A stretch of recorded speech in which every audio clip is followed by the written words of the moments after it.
आज हम प्रयाग शुक्ला जी द्वारा लिखित कहानी सामान पढ़ेंगे।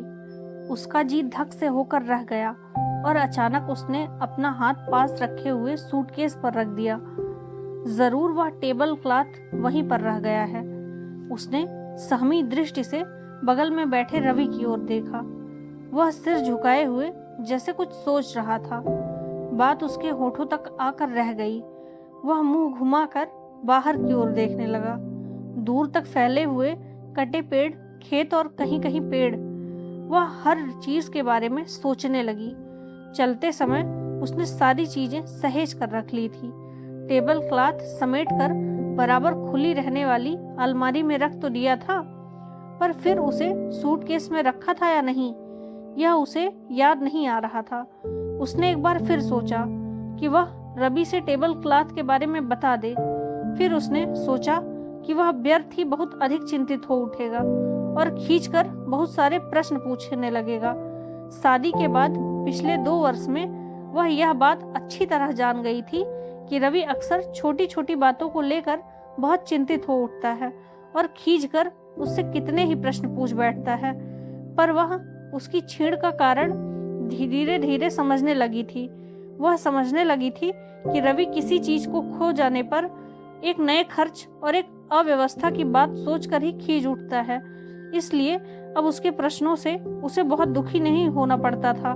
थोड़ी देर बाद एक जगह बस रुकी तो रवि ने उसकी ओर देखा और पूछा, पानी पियोगी? नहीं, उसने धीरे से कहा। हालांकि उसे थोड़ी सी प्यास लगी थी, पर मन में एक तरह की घबराहट भर गई थी और वह बिल्कुल चुपचाप बैठी रहना चाहती थी। उसने बाहर की ओर देखा और छोटी छोटी कपड़ों की, अनाज की दुकानें, चबूतरों के ऊपर चारपाइयां पर लेटे हुए लोग, दुकानों के ऊपर कमरों और बरामदों में दिखाई पड़ने वाली चेहरों की ओर देखकर वह हल्के आश्चर्य से भर गई। यहाँ दिन भर धूल सी उड़ती करती है। बसें और लारियां रुकती हैं और बहुत से लोग रात दिन यहीं रहते हैं। बगल से एक लॉरी निकल गई तो उसके मुंह के भीतर की ओर कर लिया। टूथपेस्ट और ब्रश तक उसने रख लिए थे। टेबल क्लॉथ भी शायद उसने रख लिया था। नहीं, वह वहीं छूट गया था। उस कमरे का पूरा दृश्य उसकी आंखों के सामने घूम रहा था। नहीं, वह वहीं छूट गया था। वह एक बार फिर टेबल क्लॉथ के बारे में सोचने का प्रयत्न करने लगी, पर वह कुछ सोच ही नहीं पा रही थी। मन में किसी कोने में वह बात घर कर गई थी कि अगर यह मालूम हो गया कि टेबल क्लॉथ वहीं छूट गया है तो उसकी घबराहट और खींच बढ़ जाएगी। इसलिए वह उसके बारे में एक संशय बनाए रखना चाहती थी। छोटी बहन के घर अब वह कब जाएगी? ठीक नहीं, और उसके यहाँ से तो कोई कब आएगा? कहाँ नहीं जा सकता। टेबल क्लॉथ कितना सुंदर और कीमती था। उसने कितनी मेहनत से उस पर कढ़ाई की थी। जिस दिन उसने टेबल के ऊपर उसे बिछाया था, पूरा कमरा बहुत सुंदर दिखने लगा था और रवि ने खुश होकर कहा था, यह काम तुमने इनाम के देने के लायक किया है। उसने एक गहरी सांस ली। घबराहट बढ़ती जा रही थी उसे। अब उसने दोनों कमरों याद करने में लग गई जिनमें उसकी कई दिन की अनुपस्थिति के कारण धूल जम गई हुई है। वह कल से ही सोच रही थी कि जाते ही कमरे साफ करेगी और सब सामान ठीक से सजा देगी, पर अब उसे लग रहा था कि जैसे कमरों का साफ होना या ना होना बहुत महत्व नहीं रखता। रवि अक्सर कहा करता है कि टेबल लैंप का नीला शेड और टेबल क्लॉथ, ये दोनों चीजें उससे बहुत काम करा लेती हैं। और उसने गौर से किया था, सचमुच वह टेबल क्लॉथ पर झुका हुआ कभी बहुत देर तक कापियां जांचा करता था और कभी लगातार कुछ लिखता रहता था। जाड़े की शामों को वह स्वयं कभी घर में अकेली होती, टेबल पर झुककर कोई पुस्तक पढ़ना या पलंग पर लेटकर कुछ सोचना उसे बहुत अच्छा लगता था। कभी कभी वह सलाइयां और ऊन लेकर बहुत देर तक कुछ बुनती रह जाती थी। सामान सहेज लो, रवि ने धीरे से कहा। उसकी इच्छा हुई कह दे, सामान है ही क्या, पर उसने पैरों के पास रखी हुई बैग और झोलों को सामान को खाली सीट पर रख दिया और सैंडल पहन ली। उठो, सामान उतारकर रवि ने रिक्शा किया। धूप बहुत तेज थी और सड़कें सूनी थी। जाते ही स्नान करूंगा, रवि ने धीरे से कहा। उसने कुछ कहा नहीं। अब वह भी टेबल क्लॉथ के बारे में सोच रही थी। जब तक वह सूटकेस खोलकर देख न ले तब तक रवि से उसके बारे में कुछ न कहेगी। घर पहुंचते पहुंचते उसे लगा जैसे वह बहुत थक गई है। रास्ते भर वह रिक्शा में चुपचाप बैठी रही थी और सोचती रही कि वह घर पहुंचकर बिस्तर पर लेट जाएगी और थकान उतारने की चेष्टा करेगी। वह बिस्तर पर लेटकर तकिए में मुंह छुपा लेगी और रवि अगर टेबल क्लॉथ छोड़ आने पर कुछ कहेगा तो पड़े पड़े चुपचाप सुन लेगी। घर पहुंचकर उसने दरवाजा खोला और पलंग पर बैठकर प्रतीक्षा करने लगी कि रवि स्नान करने चला जाए तो सूटकेस खोल कर देखे टेबल क्लॉथ है या नहीं। थोड़ी देर बैठकर रवि बैग में सोपकेस ढूंढने लगा। क्या ढूंढ रहे हो? सोपकेस तुमने कहाँ रखा है? इसी में तो था, इसमें तो नहीं है। उसने मन में एक खीज भर गई। कहीं से चलना हुआ तो इतनी जल्दी मचाएंगे जैसे कोई आफत आ पड़ी हो। ऐसे में चीजें छूटेंगी नहीं। देखो सूटकेस में ही तो नहीं है। सोपकेस सूटकेस में। पर उसने चाबियों का गुच्छा लेकर सूटकेस खोला।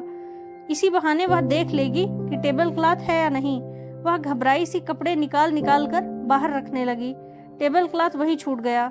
सोपकेस भी नहीं है। इसमें तो नहीं है। रुको, अलमारी में साबुन रखा है, कहकर उसने अलमारी खोली और साबुन की टिकिया निकाल कर रवि की ओर बढ़ा दी। वह तौलिया और साबुन की टिकिया लेकर बाथरूम की ओर चला गया। किवाड़ उड़काकर वह पलंग पर लेट गई और खुद को समझाने का प्रयत्न करने लगी, बस रवि थोड़ी देर में बहुत नाराज हो जाएगा और वह लोग जाकर कोई कपड़ा खरीद लाएंगे और वह फिर से कढ़ाई कर लेगी। पर ना जाने क्यों घबराहट कम ही नहीं हो रही थी। उसने महसूस किया कि रवि के नाराज होने की संभावना का उसे उतना ही दुख नहीं है जितना टेबल क्लॉथ के छूट जाने का। पलंग के पास ही टेबल पड़ा हुआ था और बिना टेबल क्लॉथ वह टेबल उसे बहुत अजीब लग रहा था और हल्के अंधेरे में पूरा कमरा उसे बहुत सूना सूना और बेतरतीब मालूम पड़ रहा था।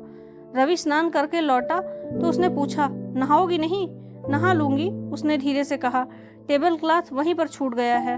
वह आगे कहना चाहती थी कि उसके मन में आया कि वह ना कहे, चलो तुम्हें वहाँ कौन लिखना पढ़ना है, और फिर किसी के यहाँ इस तरह की कोई चीज बिछा कर क्या वापस लौटाते समय उसे समेट लेना अच्छा लगता है?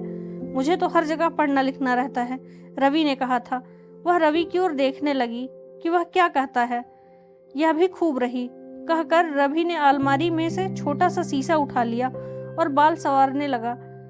रवि के हाथ में वह शीशा देखकर उसे याद आया कि करीब 1 महीने पहले किस तरह दीवार पर टंगा हुआ बहुत बड़ा सा सुंदर शीशा साफ करते समय उसकी जरा सी असावधानी से गिरकर टूट गया था और तब रवि कितना खींच उठा था और कई दिन तक उसे बीच बीच में यह बताता रहा था कि उतना कीमती शीशा फिर खरीद कर लाना बहुत मुश्किल है।